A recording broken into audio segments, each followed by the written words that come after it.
Olá, sejam muito bem-vindos. Hoje a gente vai mergulhar num roteiro espiritual bem interessante, com a ideia de entender como sair de um estado de medo para finalmente encontrar a paz. Usando o nosso material de base, vamos explorar um caminho que parece ser bem claro para uma transformação que acontece por dentro. Então, a grande questão que guia toda a nossa conversa é essa, né? Como é que se escapa de verdade da escuridão? E olha, já dá para adiantar. Não se trata de um lugar físico. E se não é um lugar, a saída também não é uma porta. Vamos entender juntos o que isso realmente quer dizer. Ok, então para começar, a gente precisa definir o ponto de partida, o problema. E a fonte que a gente está analisando já deixa bem claro: escuridão não é bem o que a gente costuma pensar. É, na verdade, um estado de espírito, uma percepção que acontece aqui dentro. Agora, olha que interessante essa redefinição que a fonte traz. Pensa só, a escuridão não é uma força ativa, uma coisa que existe por si. É simplesmente a falta de luz. E na mesma linha de raciocínio, o pecado é visto como a falta de amor. Ou seja, não são coisas que existem por conta própria, sabe? São, na verdade, ausências. E é aqui que está o pulo do gato, a raiz de tudo. Essa percepção de falta vem de uma crença fundamental na escassez. Aquela ideia de que não tem o suficiente, seja de luz, de amor, de qualquer coisa. É desse sistema de crenças, segundo a fonte, que nascem todos os erros. Beleza, se o problema é a crença na escassez, como é que a gente sai disso? Bom, a fonte propõe um processo bem claro, bem prático. Ele é dividido em duas etapas fundamentais. Vamos ver como essa jornada funciona na prática. Então, o passo 1 é este: reconhecer que a escuridão não pode esconder nada. É entender que ela é uma ilusão, que não tem poder real. O passo 2, esse é uma liberação interna. É o momento em que a gente reconhece que não há nada que se queira esconder. É uma mudança e tanto, né? De confrontar a ilusão para simplesmente não precisar mais dela. E aqui tem um ponto crucial. O primeiro passo, aquele de perceber que nada pode ser realmente escondido, muitas vezes traz medo, dá um susto. Mas é o segundo passo, o de não querer mais esconder nada, que é a virada de chave. É ele que traz o verdadeiro escape do medo. É a coragem de ser transparente que, no fim das contas, traz a paz. E para ajudar nessa jornada, a fonte apresenta uma ferramenta, e que ferramenta! Mas com um significado bem específico. É bom esquecer o que a gente geralmente pensa sobre milagres, porque aqui o conceito é outro, é algo totalmente interno. Então, o que é o milagre nesse contexto? Pensa assim, não é um evento lá fora, no mundo, é uma mudança de percepção aqui dentro. É um mecanismo que vai corrigindo os erros da mente, aquelas faltas de amor, e coloca a mente para trabalhar a serviço do espírito, como diz a fonte. E qual é o papel desse milagre, então?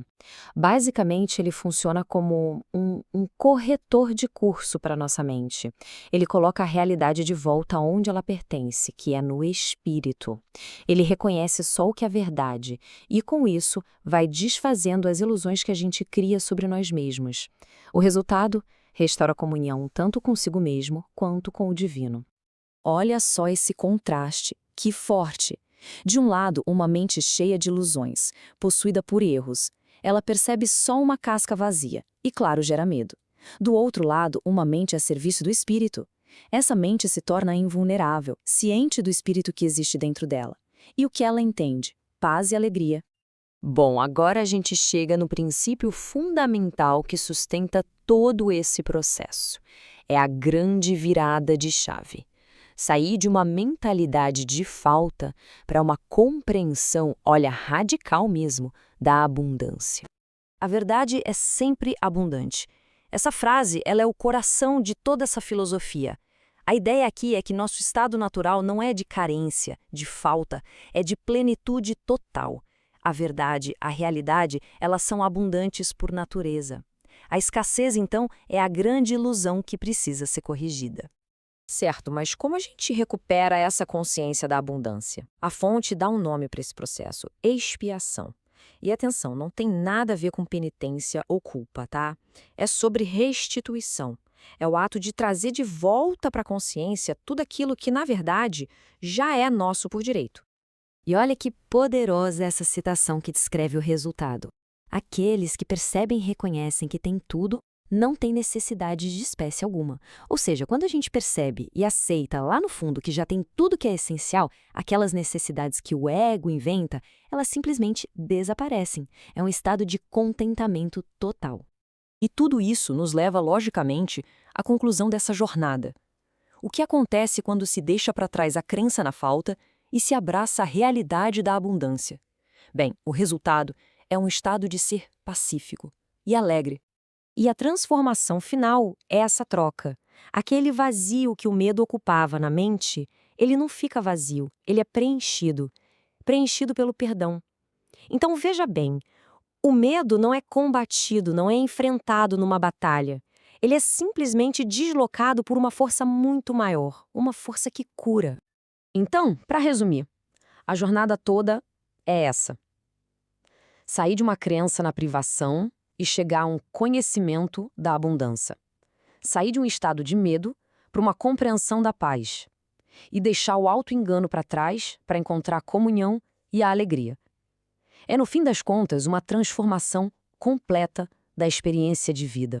E, para fechar, fica essa pergunta para a gente refletir. Se a fonte diz que a abundância não é algo a ser conquistado, mas sim o nosso estado natural, a verdadeira questão muda, né? Ela passa a ser o que a gente estaria disposto a abrir mão em troca dessa abundância. Que medos, que ilusões a gente precisa soltar para simplesmente aceitar o que já é nosso.